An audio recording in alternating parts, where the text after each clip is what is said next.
नमस्कार दोस्तों, RBI office attendant के एलपीटी में पूछे जाने वाले अपठित गद्यांश का अभ्यास 6 करेंगे। तो चलिए पहले गद्यांश को पढ़ लेते हैं। हम प्राय सोचते हैं कि हमारा देश प्रेम कहाँ चला गया, देश के लिए कुछ करने, मर मिटने की भावना कहाँ चली गई, त्याग और बलिदान के आदर्श कैसे कहाँ लुप्त हो गए। आज हमारे लोकतंत्र को स्वार्थ अंधता का घुन लग गया है।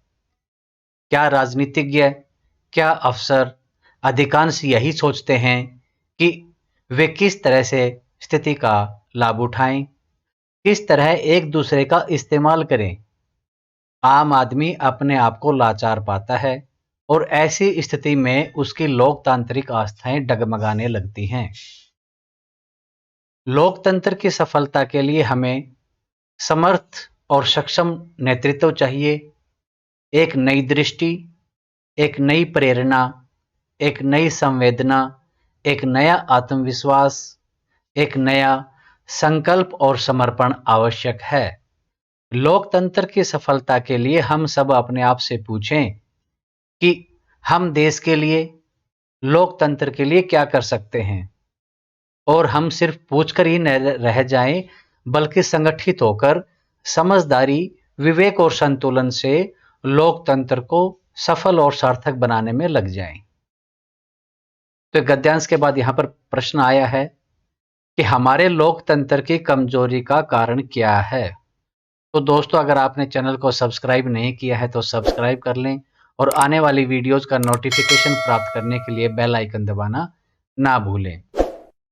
तो हमारा प्रश्न कि हमारे लोकतंत्र की कमजोरी का कारण क्या है।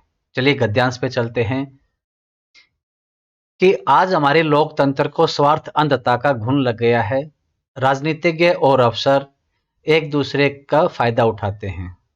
तो यहां से हमारा उत्तर निकल कर आएगा कि हमारे जो लोकतंत्र की कमजोरी का कारण है वो अव्यवस्थित और अमर्यादित राजनीतिक दल हैं, जिनमें निष्ठा और कर्मठता की कमी है, क्योंकि वो एक दूसरे का उपयोग करने में ही लगे हैं।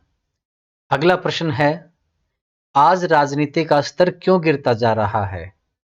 राजनीति का स्तर गिरने का कारण भी यही है कि जो राजनीतिक दल हैं उनमें निष्ठा और कर्मठता की कमी है। तो गद्यांश में देख लेते हैं कि जो स्थिति का लाभ उठाना चाहते हैं, अफसर हो चाहे राजनीतिज्ञ हो, तो यहां से उत्तर निकलेगा हमारा, आज राजनीति का स्तर इसलिए गिरता जा रहा है क्योंकि राजनीति में सुयोग्य और सच्चरित्र लोगों की कमी होती जा रही है।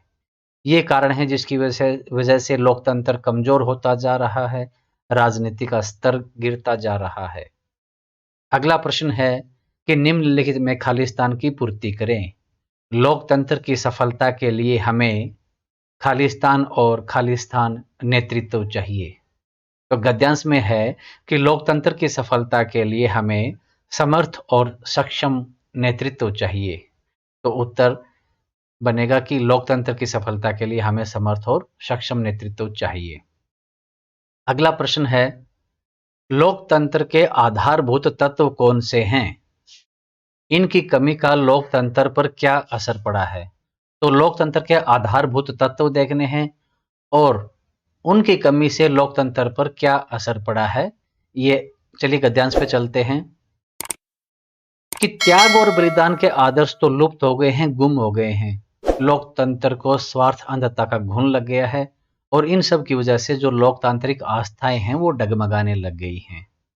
यहां से हमारा उत्तर बनेगा कि लोकतंत्र के मूल में लोक निष्ठा, लोक मंगल की भावना, लोक अनुभूति, लोक संपर्क आदि लोकतंत्र के जो आधारभूत तत्व हैं, इनकी कमी के कारण लोकतंत्र से लोगों की आस्था कमजोर हो जाती है और लोकतंत्र कमजोर पड़ जाता है। अगला प्रश्न है, आम आदमी की लोकतांत्रिक आस्थाएं क्यों डगमगाने लगती हैं। तो आम आदमी की जो आस्थाएं हैं, लोकतांत्रिक आस्थाएं, वो डगमगाने लगती हैं। उसका कारण कि एक दूसरे का तो इस्तेमाल हो रहा है, राजनीतिज्ञ और अफसर यूज कर रहे हैं। स्वार्थ अंधता का घुन लग गया है हमारे लोकतंत्र को। तो यहां से हमारा उत्तर बनेगा कि आज लोकतंत्र में देश प्रेम, देश के लिए कुछ करने की भावना, त्याग बलिदान आदि गायब हो चुकी है। लोगों में स्वार्थ अंधता बढ़ती जा रही है। राजनीतिज्ञ, अफसर अपनी स्थिति का फायदा उठाने को आतुर हैं। ऐसे में लाचार आम आदमी की लोकतांत्रिक आस्थाएं डगमगाने लगती हैं। तो दोस्तों, जो पैराग्राफ दिया गया है, जो गद्यांश दिया गया है, उसको अच्छे से पढ़कर उसी में से पॉइंट्स को देखकर आपको जो प्रश्न दिए गए हैं उनका उत्तर देखना है। गद्यांश से बाहर अपने खुद के विचार इसमें शामिल ना करें।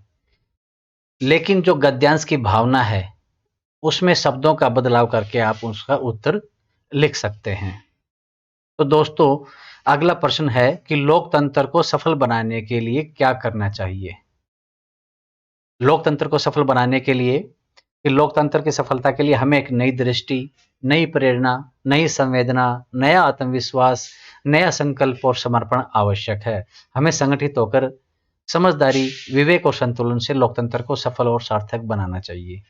तो यहाँ से हमारा उत्तर बनेगा कि लोकतंत्र को सफल बनाने के लिए नई दृष्टि, नई प्रेरणा, नई संवेदना, नया आत्मविश्वास, संकल्प और समर्पण रखते हुए लोकतंत्र के प्रति अपने दायित्व को समझने का प्रयास करें और फिर हमें संगठित होकर समझदारी, विवेक और संतुलन से लोकतंत्र को सफल बनाने का प्रयास करना चाहिए।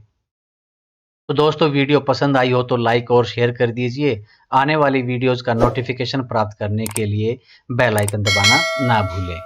Thank you.